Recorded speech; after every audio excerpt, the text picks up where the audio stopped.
ചിലത് പറയും ഹിജാബ് എന്ന് പറഞ്ഞാൽ അതൊരു കുടുസതയുടെ വസ്ത്രമാണ്, അത് ജാഹിലിയത്തിന്റെ വസ്ത്രമാണ്, 6-ാം നൂറ്റാണ്ടിലെ വസ്ത്രമാണ്, സ്വാതന്ത്ര്യത്തെ തടയുന്ന വസ്ത്രമാണ്, അങ്ങനെയൊക്കെ പറഞ്ഞിട്ട്. അപ്പൊ അങ്ങനെയൊക്കെ പറയുമ്പോൾ നമ്മൾ ഈ ഹിജാബ്, ഈ ജിൽബാബ് നിർബന്ധമാണ് എന്ന് ശാഠ്യം പിടിക്കേണ്ടതുണ്ടോ എന്നാണ് സാധുക്കളായ ചില ആളുകൾ ചോദിക്കാറുള്ളത്. അവർക്ക് ദീനിന്റെ നിയമം ലംഘിക്കണം എന്നുള്ള ചിന്തയൊന്നും ഉണ്ടാവില്ല.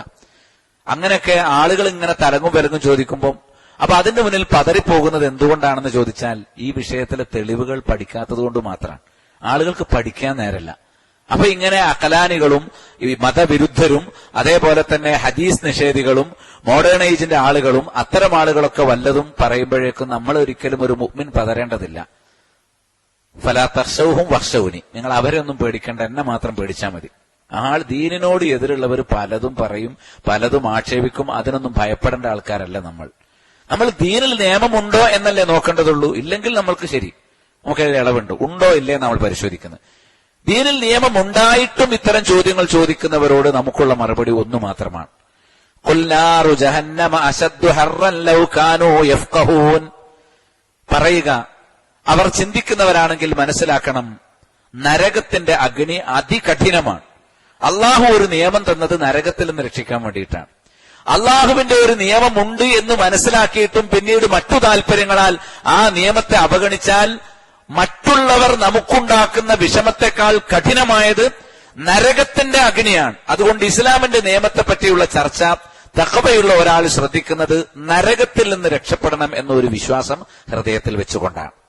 ഫൽയൽഹഖൂ ഖലീലൻ വൽയബ്കൂ കസീറാ. അതുകൊണ്ട് അല്പം മാത്രം അവർ ആസ്വദിക്കട്ടെ, ചിരിക്കട്ടെ, ധാരാളമായി അവർ കരയട്ടെ. ജസാഅൻ ബിമാ കാനൂ യക്സിബൂൻ, അവർ സമ്പാദിക്കുന്നതിന്റെ പ്രതിഫലമായി. ഒന്ന്. രണ്ടാമത് അവർക്കുള്ള മറുപടി, പൊതുവെ വിശ്വാസം കുറവുള്ളവർക്കും നിഫാഖിന്റെ ആളുകൾക്ക്, മുനാഫിക്കുകൾക്കും ഒരു തകരാറുണ്ട്. ഇത് മുനാഫിക്കുകളുടെ തകരാറാണ് ഞാൻ പറയുന്നത്, മുഖം തുറന്നിരുന്നവരുടെ തകരാറല്ല. അവർ മുനാഫിക്കുകളാണ് എന്ന് നമ്മൾ വിധിക്കുന്നുമില്ല.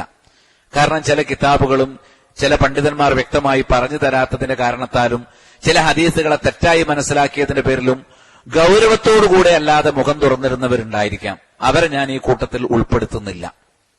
നേരെ മറിച്ച് മുനാഫിക്കുകളെ കുറിച്ച് പറഞ്ഞ ഈ വാചകങ്ങൾ അത് ഒരു ഘട്ടത്തിൽ നമുക്ക് ബാധകമാകാൻ ഇടയുണ്ടോ ഇല്ലേ എന്ന് പരിശോധിക്കേണ്ടതുണ്ട്. മുനാഫിക്കുകളുടെ ലക്ഷണങ്ങൾ നമ്മൾ പഠിക്കുന്നത് ആ ലക്ഷണങ്ങളിൽ ഏതെങ്കിലും ഒന്ന് കാണുമ്പോഴേക്കും അയാൾ മുനാഫിക്കാണ് എന്ന് വിളിക്കാൻ വേണ്ടിയിട്ടല്ല. നേരെ മറിച്ച് സ്വന്തം ജീവിതത്തിൽ നിഫാഖ് വരുന്നുണ്ടോ എന്ന് പരിശോധിക്കാൻ വേണ്ടിയിട്ടാണ്. നിഫാഖിനെ കുറിച്ച് കേൾക്കും സൂറത്തു നൂറിൽ തന്നെ, അതേ സൂറത്തു നൂറിൽ തന്നെ 47 മുതൽ 52 വരെയുള്ള ആയത്തുകൾ ഇപ്പോൾ ഞാൻ വിശദീകരിക്കുന്നില്ല, പക്ഷെ നിങ്ങളത് വിശദമായിട്ട് പഠിക്കണം. വയഖൂലൂന ആമന്നാ ബില്ലാഹി വറസൂൽ വഅതഅനാ. അവർ പറയുന്നു, ഞങ്ങൾ അല്ലാഹുവിലും റസൂലിലും വിശ്വസിച്ചു, ഞങ്ങൾ അനുസരിച്ചു. പറയുന്നത് അങ്ങനെയാണ്, ഞങ്ങൾ മുസ്ലിമാണ്, അല്ലാഹുവിലും റസൂലും വിശ്വസിച്ചിട്ടുണ്ട്, അനുസരിച്ചിട്ടുണ്ട്. പക്ഷെ നടക്കുന്നതോ സുമ്മയതവല്ലാ ഫരീഖും മിൻഹും മിൻ ബഅദി ദാലിക്. അതിനുശേഷം അവരിൽ നിന്ന് ഒരു വിഭാഗം പിന്തിരിഞ്ഞു പോകുന്നു. ഞങ്ങൾ അല്ലാഹുവിൽ വിശ്വസിക്കുകയും റസൂലിൽ വിശ്വസിക്കുകയും അനുസരിക്കുകയും ചെയ്തിരിക്കുന്നു എന്ന് പറഞ്ഞതിന് ശേഷം ചില ആളുകൾ അതിൽ നിന്ന് പിന്മാറും. വമാ ഉലൈക ബിൽ മുഅ്മിനീൻ. അവർ സത്യവിശ്വാസികളല്ല. അങ്ങനെ പിന്മാറുന്നത് സത്യവിശ്വാസികളുടെ സ്വഭാവമല്ല. വഇദാ ദുഊ ഇലല്ലാഹി വറസൂലിഹി ലിയഹ്കുമ ബൈനഹും ഇദാ ഫരീഖും മിൻഹും മുഅ്രിദൂൻ. അല്ലാഹുവിലേക്കും റസൂലിലേക്കും അവർക്കിടയിൽ തർക്കമുള്ള വിഷയങ്ങളിൽ തീർപ്പ് കാണാൻ വേണ്ടി ക്ഷണിക്കുമ്പോൾ, തർക്കം വന്നാൽ അല്ലാഹുവും റസൂലും ഏത് നിലപാടിൽ നിൽക്കുന്നു എന്നതിലേക്ക് വരണമെന്ന് പറഞ്ഞാൽ ഒരു വിഭാഗം തിരിഞ്ഞു കളയും, നോക്കാൻ തന്നെ തയ്യാറാവില്ല. അങ്ങനെ നിലപാടുള്ളവരോട് നമുക്ക് ഈ വിഷയത്തിൽ ഇന്ന് സംസാരമില്ല. ഇതൊരു തർക്ക വിഷയമാണ്. അതിൽ അല്ലാഹുവും റസൂലും എന്താണ് പറഞ്ഞത് എന്നറിയാൻ ഞങ്ങൾക്ക് താല്പര്യമുണ്ട്. കാരണം ഞങ്ങൾ തഖ്വയിൽ ജീവിക്കണമെന്ന് ആഗ്രഹിക്കുന്നു. അവരോടാണ് സംസാരം. എന്നാൽ ഒരു വിഭാഗം ആളുകൾ അല്ലാഹുവിലേക്കും റസൂലിലേക്കും തീർപ്പ് സ്വീകരിക്കാനായി വിളിക്കപ്പെടുമ്പോൾ അവർ തിരിഞ്ഞു കളയുന്നു. അവർക്ക് അനുകൂലമായ വല്ല സത്യവും ഉണ്ടെങ്കിൽ അവർ കീഴ്പ്പെടും. ദീന് അവർ പാലിക്കും, അവർക്കും കൂടി ഗുണമുണ്ടെങ്കിൽ. അവർക്ക് ഒരു വിഷമം തോന്നിയാൽ ദീൻ അവർ പാലിക്കൂല. അങ്ങനെ ഇഷ്ടമുള്ള ദീൻ എടുക്കും, ഇഷ്ടമുള്ള ദീൻ ഒഴിവാക്കും എന്ന നിലപാടുള്ള ഒരുപാട് ആളുകൾ നമ്മുടെ ഉമ്മത്തിലുണ്ട്. അവരാണ് എല്ലാ ഫിത്തനക്കും കാരണമായി തീരുന്നത്. ഖുർആൻ അവരോട് ചോദിക്കുന്ന ചില ചോദ്യങ്ങളുണ്ട്. അഫീ ഖുലൂബിഹിം മറദ്. അവരുടെ ഹൃദയങ്ങളിൽ രോഗമുണ്ടോ? അമിർതാബു. അതല്ല, അവർ സംശയത്തിലാണോ? അം യഖാഫൂന അൻ യഹീഫ അല്ലാഹു അലൈഹിം വറസൂലുഹു. അതല്ല, ഒരു നിയമം നൽകിയിട്ട് അള്ളാഹുവും റസൂലും അവരോട് അനീതി കാണിക്കും എന്ന് അവർ വിശ്വസിക്കുകയാണോ? ഇസ്ലാമിൽ വ്യക്തമായ ഒരു നിയമത്തെക്കുറിച്ച് ചർച്ച ചെയ്യുമ്പോൾ അള്ളാഹു നമ്മോട് അനീതി കാണിച്ചു, റസൂൽ നമ്മെ അനീതി കാണിച്ചു എന്നാണോ നിങ്ങൾ വിചാരിക്കുന്നത്? എത്ര ഗൗരവമുള്ള വിഷയം! കൃത്യമായ ചോദ്യങ്ങളാണ് ഖുർആൻ ചോദിക്കുന്നത്. എന്നിട്ട് പറയാൻ എന്ത്? ബൽ ഉലൈക ഹുമുൽ ളാലിമൂൻ, ഈ നിലപാടുകാരൊക്കെ അതിക്രമികളാണ്. എന്നാൽ മുഅ്മിനുകൾ എന്തായിരിക്കണം? ഇതുകൂടി മനസ്സിലാക്കിയിട്ട് വിഷയത്തിലേക്ക് വരാം. ഇന്നമാ കാന ഖൗലൽ മുഅ്മിനീൻ ഇദാ ദൂ ഇലല്ലാഹി വറസൂലിഹി ലിയഹ്കുമ ബൈനഹും അൻ യഖൂലൂ സമീഅനാ വഅതഅനാ വഉലൈക ഹുമുൽ മുഫ്ലിഹൂൻ. മുഅ്മിനുകളുടെ വാക്ക് ഇങ്ങനെ ആയിരിക്കണം. തീർച്ചയായും അള്ളാഹുവിലേക്കും റസൂലിലേക്കും ഒരു തർക്ക വിഷയത്തിൽ അവർക്കിടയിൽ തീർപ്പ് കൽപ്പിക്കാനായിട്ട് വിളി വന്നാൽ, തർക്കമുണ്ട്. ഇപ്പൊ ഉദാഹരണത്തിന് നമ്മൾ മുഖം മറയ്ക്കുന്ന വിഷയം തന്നെ എടുക്കാം. അതിൽ തർക്കം വന്നു. ഏത് വിഷയം, തൗഹീദ് മുതൽക്ക് ഇങ്ങോട്ട് തർക്കം വന്നു കഴിഞ്ഞാൽ അള്ളാഹുവിലേക്കും റസൂലിലേക്കും മടങ്ങണം. ഏതെങ്കിലും പാർട്ടിയിലേക്ക് വരണം, ഏതെങ്കിലും വ്യക്തിയിലേക്ക് പോകണം, ഏതെങ്കിലും മദ്ഹബിലേക്ക് പോകണം എന്നല്ല. അള്ളാഹുവിലേക്കും റസൂലിലേക്കും മടങ്ങണമെന്ന് വിളിക്കപ്പെട്ടാൽ അൻ യഖൂലു, അവർ പറയേണ്ടത് ഇങ്ങനെയാണ്. തീർച്ചയായും ഇത് മാത്രമാണ് മുഅ്മിന്റെ ഖൗൽ. ഇന്നമാ എന്ന് പറഞ്ഞാൽ മാത്രം. ഇന്നമാ ഖാല ഖൗലുൽ മുഅ്മിനീൻ, ഇന്നമാ കാന ഖൗലൽ മുഅ്മിനീൻ, മുഅ്മിനുകളുടെ ഖൗൽ ഇത് മാത്രമായിരിക്കണം. ഇദാ ദൂ ഇലല്ലാഹി വറസൂലിഹി ലിയഹ്കുമ ബൈനഹും, അള്ളാഹുവിലേക്കും റസൂലിലേക്കും അവർക്കിടയിൽ ഒരു തീർപ്പ് കൽപ്പിക്കാൻ വേണ്ടി ക്ഷണിക്കപ്പെടുമ്പോൾ എന്ത് മാത്രമായിരിക്കണം? അൻ യഖൂലൂ സമീഅനാ വഅതഅനാ, ഞങ്ങൾ കേട്ടു, ഞങ്ങൾ അനുസരിച്ചു എന്ന് പറയുക എന്നത് മാത്രമായിരിക്കണം. ഞങ്ങൾ തെളിവുകൾ കേട്ടു, ഞങ്ങളത് അനുസരിച്ചു. തർക്കത്തിനൊന്നും ഞങ്ങളില്ല. തെളിവ് പഠിക്കാൻ വേണ്ടി ചോദ്യങ്ങൾ ഉന്നയിക്കുന്നത് തർക്കമല്ല. തെളിവ് തന്നെ നോക്കാതെ സംസാരിക്കുന്നത് തർക്കമാണ്. തെളിവ് കാണാൻ ഇഷ്ടമില്ല എന്ന നിലപാടും തർക്കമാണ്. നേരെ മറിച്ച് തെളിവ് മനസ്സിലാക്കാൻ വേണ്ടി അന്വേഷണങ്ങൾ, അതൊരിക്കലും തർക്കത്തിന്റെ ഗണത്തിൽപ്പെടുകയില്ല. നമ്മുടെ നാട്ടിൽ ഇന്ന് നടക്കുന്നതൊന്നും തെളിവ് പിടിച്ചുള്ള സംസാരമല്ല, അവനവന്റെ ബുദ്ധി നിലവാരം വെച്ചുള്ള സംസാരം മാത്രം. അതുകൊണ്ടാണ് പണ്ഡിതന്മാർക്ക് ഇത്തരം വിഷയങ്ങൾ സംസാരിക്കാൻ ധൈര്യമല്ല. കാര്യമായിട്ട് സംസാരിക്കുന്നത് മുഴുവൻ മറ്റു നിലവാരത്തിലുള്ള ആളുകളായിരിക്കും. അത് വളരെ സൂക്ഷിക്കണം. എത്ര അധികം ആളുകൾ പ്രമാണങ്ങൾക്ക് വിരുദ്ധമായി സംസാരിച്ചാലും നമ്മൾ പതറിപ്പോകാൻ പാടില്ല. പ്രമാണങ്ങളുടെ കൂടെ നമ്മൾ നിൽക്കുമോ, അള്ളാഹുവിന്റെയും റസൂലിന്റെയും നിയമങ്ങൾക്ക് നമ്മൾ കീഴ്പ്പെടുമോ എന്ന പരിശോധനയാണ് അള്ളാഹു നടത്തിക്കൊണ്ടിരിക്കുന്നത്. ഒരു സമ്മർദ്ദത്തിലും അതിൽ വീഴ്ച പറ്റാൻ പാടില്ല. അള്ളാഹു തൗഫീഖ് നൽകട്ടെ. ആ മുഅ്മിനുകളെ കുറിച്ച് പറഞ്ഞു, വഉലൈക ഹുമുൽ മുഫ്ലിഹൂൻ, അവരാണ് വിജയികൾ. വമൻ യുതിഇല്ലാഹ വറസൂലഹു വയഖ്ശല്ലാഹ വയത്തഖി, ആരാണോ അള്ളാഹുവിനെ അനുസരിക്കുന്നത്, അള്ളാഹുവിന്റെ റസൂലിനെ അനുസരിക്കുന്നത്, ആരാണോ അള്ളാഹുവിനെ ഭയപ്പെടുന്നത്, ആരാണോ അള്ളാഹുവിനെ സൂക്ഷിക്കുന്നത്, ഫഉലൈക ഹുമുൽ ഫായിസൂൻ, അവർ തന്നെയാണ് വിജയികൾ. അപ്പൊ വിജയം നേടണമെങ്കിൽ അള്ളാഹിനെ അനുസരിക്കണം, റസൂലിനെ അനുസരിക്കണം, അള്ളാഹിനെ പേടിക്കണം, അള്ളാഹിനെ സൂക്ഷിക്കണം. ഇത് സൂറത്തു നൂറിലെ 47 മുതൽ 52 വരെയുള്ള ആയത്തുകൾ. ഇത് ഞാൻ ആമുഖമായിട്ട് കേൾപ്പിച്ചു. ഇനി മുഖം മറക്കേണ്ടതില്ല എന്ന് പറയുന്ന സലഫികളായ ആളുകൾ, മറക്കൽ നിർബന്ധമാണ്, മറക്കൽ നല്ലതാണ്, മറക്കേണ്ടതില്ല എന്ന് ചിന്തിക്കുന്ന ആളുകൾ, അവർക്ക് ചിലപ്പോൾ അതിന് കാരണമായി പല സംഗതികളുണ്ട്. അത് ഞാൻ മുഖവിലക്കെടുത്തുകൊണ്ടും അതിനെ ആദരിച്ചുകൊണ്ടുമാണ് എന്റെ സംസാരം. അതായത് ഏറ്റവും പ്രധാനമായി എടുത്തു പറയാനുള്ള ഷെയ്ഖ് അൽബാനിയുടെ ഒരു കിതാബ്, ഏതാണ്ട് 10-70 കൊല്ലങ്ങൾക്ക് മുമ്പ് അദ്ദേഹം വിദ്യാർത്ഥിയായ കാലത്തെ രചിച്ചിട്ടുള്ള ഒരു കിതാബ്.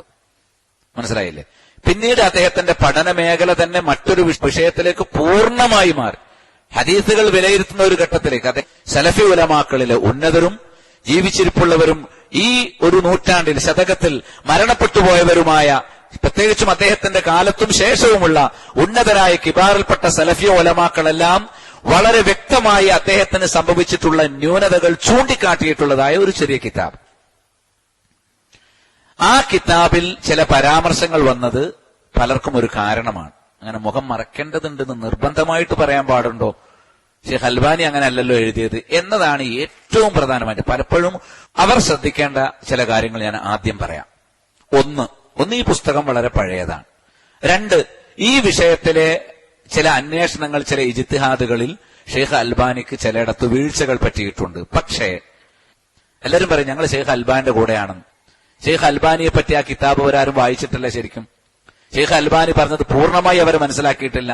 അതിന്റെ ഭാഗികമായ വിവർത്തനങ്ങളെ അവർ കണ്ടിട്ടുള്ളൂ. ഷെയ്ഖ് അൽബാനിയുടെ നിലപാട് അവർ മനസ്സിലാക്കിയിട്ടില്ല. ഷെയ്ഖ് അൽബാനി ആകട്ടെ തന്റെ പത്നിയുടെ കാര്യത്തിലോ തന്റെ പെൺമക്കളുടെ കാര്യത്തിലോ, പണ്ഡിതകളാണ് അദ്ദേഹത്തിന്റെ മക്കളൊക്കെ, അവരുടെ കാര്യത്തിലോ ഒരിക്കലും ഹിജാബിൽ നിന്ന് അന്യപുരുഷന്മാരുമായി സഹവസിക്കുമ്പോൾ ഹിജാബ് ഉപേക്ഷിക്കാൻ അദ്ദേഹം അനുവദിച്ചിട്ടേയില്ല. അത് വളരെ വ്യക്തമാണ്. അനുവദിച്ചിട്ടേ ഇല്ല എന്നുള്ളത് മറ്റൊരാളുടെ നിരീക്ഷണമല്ല, ഷെയ്ഖ് അൽബാനി തന്നെയും അദ്ദേഹത്തിന്റെ മക്കളും എടുത്തു പറഞ്ഞിട്ടുള്ള കാര്യമാണ് പല കിതാബുകളിൽ. ഇൻഷാ അല്ലാഹ് മറ്റൊരിക്കൽ ഞാൻ അത്തരം കാര്യങ്ങൾ വിശദീകരിച്ചു പറയും. ഒന്ന്, ഷെയ്ഖ് അൽബാനി അദ്ദേഹത്തിന്റെ ജിൽബാബുൽ മർഅത്തിൽ മുസ്ലിമ എന്നിങ്ങനെ തുടങ്ങി ദീർഘമായ ഒരു തലക്കെട്ടുണ്ട്. അതിൽ അദ്ദേഹം അതിന്റെ 105-ാമത്തെ പേജിൽ പറയാം, ലിയഅലം അന്ന സിത്രൽ വജ്ഹി വൽ കഫൈനി ലഹു അസ്ലുൻ ഫി സുന്ന. അറിഞ്ഞുകൊള്ളണം, മുഖം മറയ്ക്കുക എന്നുള്ളതും രണ്ട് കൈപ്പടങ്ങൾ മറയ്ക്കുക എന്നുള്ളതും നബിചര്യയിൽ സ്ഥിരപ്പെട്ട ഒരു സംഗതിയാണ്. അത് നബിചര്യയിൽ ഇല്ല എന്നല്ല അദ്ദേഹം പറഞ്ഞത്, അത് അസിലാണ്. അതിൽ ഇളവുണ്ടോ ഇല്ലേ എന്ന് മാത്രമാണ് അദ്ദേഹത്തിന്റെ ചർച്ച. ഇസ്ലാമിൽ ഇങ്ങനെ ഒരു നിയമമുണ്ട് എന്നാണ് അദ്ദേഹം പറയുന്നത്. അൽബാനിയെ പിടിച്ചുകൊണ്ട് തങ്ങളുടെ ദേഹേച്ഛകളെ മുന്നോട്ട് കൊണ്ടുവരാൻ വേണ്ടി ശ്രമിക്കുന്ന ആളുകൾ ഇങ്ങനെ പഠിക്കാറില്ല. അതുകൊണ്ടാണ് ഞാൻ ഇത് പ്രത്യേകം എടുത്തു പറഞ്ഞത്. ഷെയ്ഖ് അൽബാനിയുടെ പേര് ആരും ഈ വിഷയത്തിൽ ഉന്നയിക്കേണ്ട. ഷെയ്ഖ് അൽബാനി മുഴുവൻ സലഫികളുടെയും കൂടെയാണ്. അദ്ദേഹത്തിന് ആദിമകാലത്ത് എഴുതിയ ഒരു കൃതിയിൽ സംഭവിച്ച ചില വീഴ്ചകൾ, അത് ഉന്നതരായ, അദ്ദേഹത്തെക്കാൾ ആ വിഷയത്തിൽ ഉന്നതരായ പണ്ഡിതന്മാർ ചൂണ്ടിക്കാട്ടി കഴിഞ്ഞിട്ടുള്ളതാണ്. പൊതുവെ ഒരു വർത്താനുള്ളത് എന്താണെന്ന് വെച്ചാൽ, സലഫികൾക്കിടയിൽ രണ്ടഭിപ്രായമുണ്ട്. മുഖം മറക്കുകയും ചെയ്യുക, തുറന്നിടുകയും ചെയ്യുക, അതും തെറ്റാണ്. രണ്ടഭിപ്രായമില്ല, മനസ്സിലായില്ലേ? മുഖം മറയ്ക്കാൻ അനുവാദമുണ്ടോ ഇല്ലേ, അതും ഫിത്തന ഭയപ്പെടാത്ത സാഹചര്യത്തിൽ, അതാണ് അഭിപ്രായം. അത് മൊത്തം മുഖം മറക്കുക എന്ന വിധിയിലൊരു അഭിപ്രായമായിട്ട് എങ്ങനെ എടുക്കാം? ഫിത്തനകൾ ഭയപ്പെടേണ്ടതില്ലാത്ത സാഹചര്യത്തിൽ മുഖം തുറപ്പം, ഉദാഹരണത്തിന് പ്രായം ചെന്ന സ്ത്രീകൾ, അവർക്ക് പോലും ഫിത്തന ഭയപ്പെടുമ്പോൾ മുഖം മറക്കണം എന്നാണ്. ഇൻഷാ അല്ലാഹ് നമ്മൾ തെളിവുകളിലേക്ക് വരുമ്പോൾ അത് മനസ്സിലാവും. അപ്പൊ ഷെയ്ഖ് അൽബാനി പറഞ്ഞ എന്താണ് മുഖം മറയ്ക്കുന്നതിനെ കുറിച്ച്? മുഖം മറയ്ക്കുന്നതിനെ കുറിച്ചും രണ്ട് കൈപ്പടങ്ങളെ കുറിച്ചും അദ്ദേഹം പറയുകയാണ്, ലിയഅലം മനസ്സിലാക്കിക്കൊള്ളണം, അന്ന സിത്രൽ വജ്ഹി വൽ കഫൈനി, മുഖവും ഇരു കൈപ്പടങ്ങളും മറയ്ക്കുക എന്നുള്ളത് ലഹു അതിനുണ്ട് അസ്ലുൻ അടിസ്ഥാനമുണ്ട്. ഇതൊരു തെളിവില്ലാതെ ആരെങ്കിലും ചെയ്തു പോരുന്ന കാര്യമില്ല, നാട്ടാചാരമല്ല, ദീനിൽ അടിസ്ഥാനമുണ്ട്. അസ്ലുൻ ഫി സുന്ന, സുന്നത്തിൽ അടിസ്ഥാനമുണ്ട്. ആരാ പറഞ്ഞത്? Sheikh Albani. ഇവര് കാര്യമായിട്ട് കൊണ്ടു നടക്കുന്ന പുസ്തകത്തിന്റെ 105-ാമത്തെ പേജിൽ.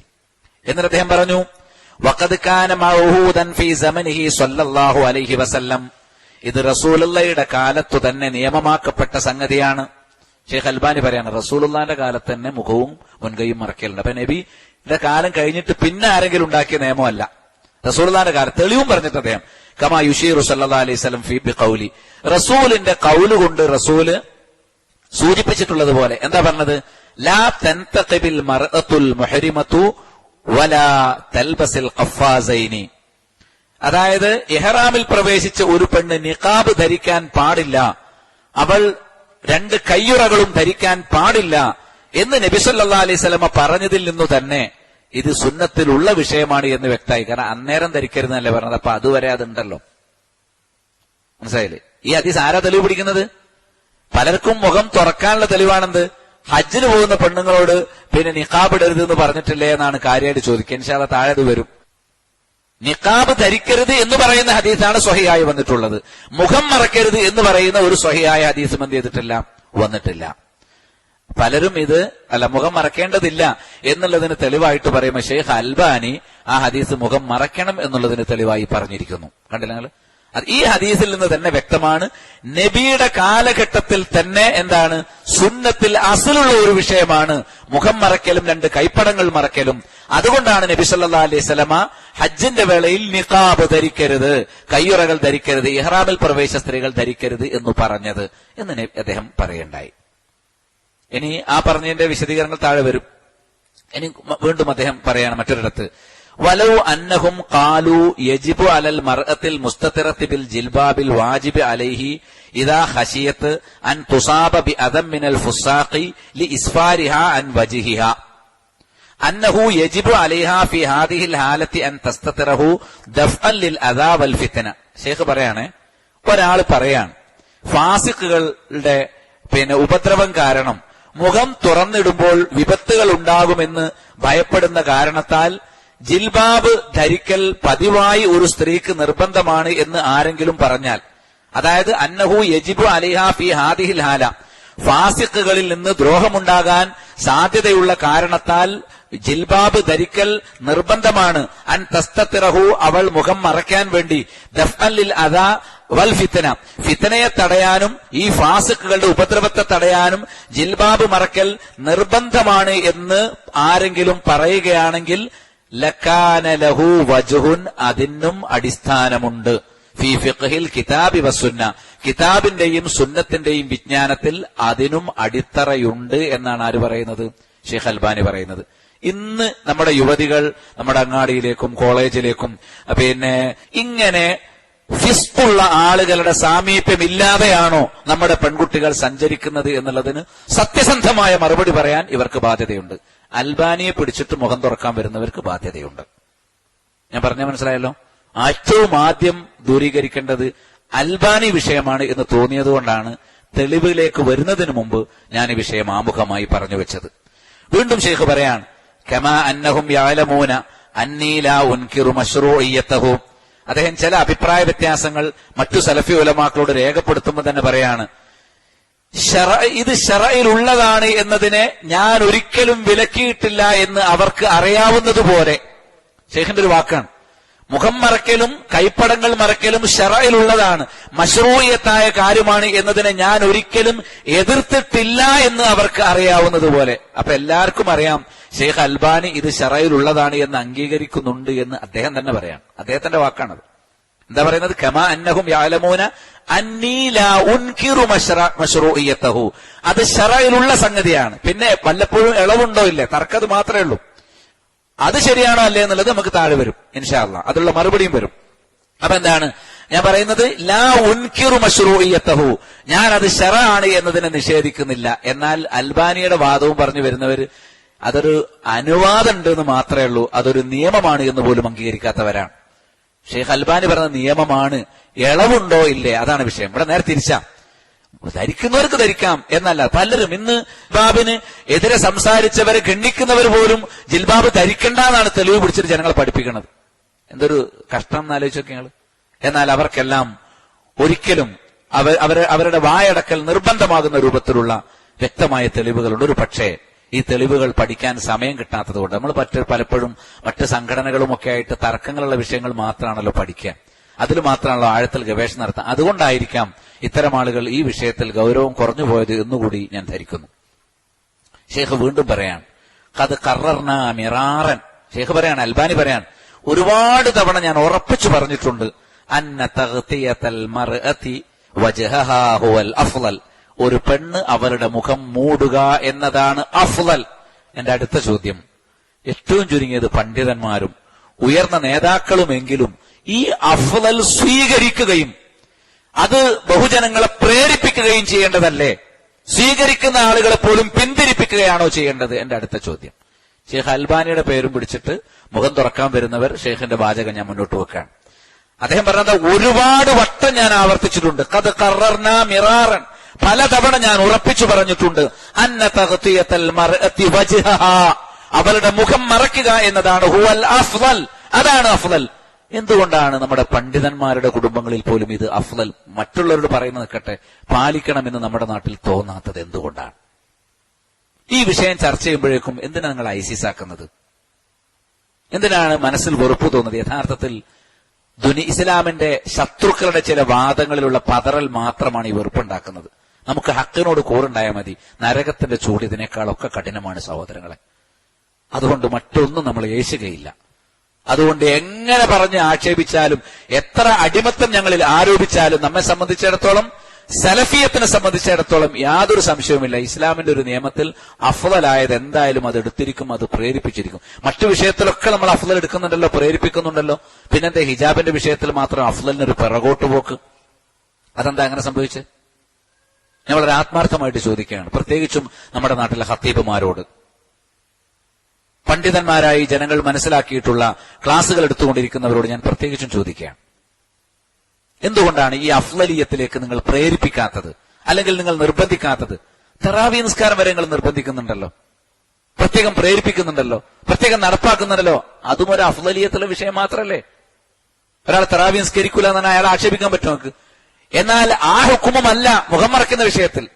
ഞാൻ പറയുന്നത് ഒരു അഫ്ളലിയത്തുൾ സുന്നത്തായ ഒരു വിഷയത്തിൽ പോലും ശാഠ്യം കാണിക്കുന്നവർ വാജിബാണ് എന്ന് വലിയൊരു വിഭാഗം പണ്ഡിതന്മാർ വാദിക്കുന്ന വിഷയത്തിൽ ശാഠ്യം കാണിക്കുന്നില്ല എന്നുള്ളതിൽ നമുക്ക് വേറെ ചില കാര്യങ്ങൾ സംശയിക്കേണ്ടി വരുന്നുണ്ട്.